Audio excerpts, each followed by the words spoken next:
దేవుడు మనం ఎన్ని పూజలు చేసినా ఎన్ని చేసినా మనకేం అక్కర వస్తలేదే.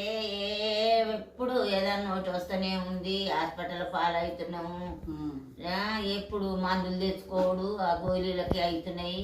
నా కొడుకు చేసినవన్నీ ఆ మందులకే అవుతున్నాయి. మనకేం న్యాయం అయితే లేదే. భగవంతుడు మనకేం చేస్తలేడు. నేను చెప్తా ఈయన భగవంతుని మీద రుద్దొద్దు మనం. అగో దేవుడు సాట్లు వేసినప్పుడు మనకు ఆరోగ్యంగానే కదా ఇచ్చింది.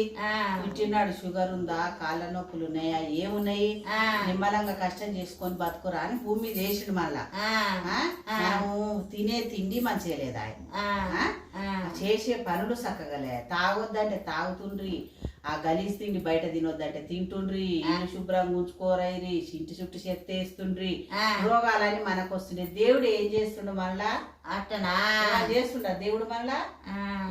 మనం పూజలు చేస్తున్నాము, పూజలు చేసినప్పుడు మరి పూజలు చేసినట్టు చక్కగా ఉండాలి మనం.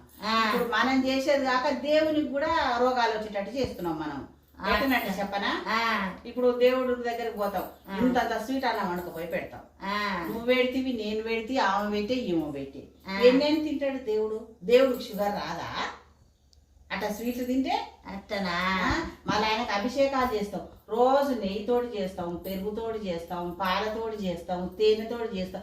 ఇవన్నీ రోజు తాగితే ఆయనకు రావా రోగాలు? వస్తాయి. మనకు వచ్చినాయి కాక ఆయనకు కూడా రోగాలు తెస్తుంటివి. ఇక దేవుడికి మన మీద ప్రేమ ఎట్టుంటది? అట్లనా దేవుని పేరు చెప్పి మనం తింటుంటివి. పోతుండే దేవుడు ఏమన్నా నాకు అభిషేకాలు చేపించామా, నువ్వు రోజు నెయ్యి పోయామన్నాడా? మనకు తినదలక దేవునికి చేసి దేవుని కూడా కొలెస్ట్రాల్ షుగర్ పెరుగుతట్టు చేస్తున్నాం మనము.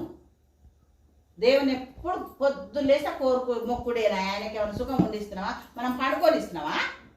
పండుకొని ఇస్తలేము. దేవుడు మనకి ఏం అన్యాయం చేసిండు? దేవుడు అన్ని మంచి చేసిండు, మనమే దేవుడికి అన్యాయం చేస్తున్నాం.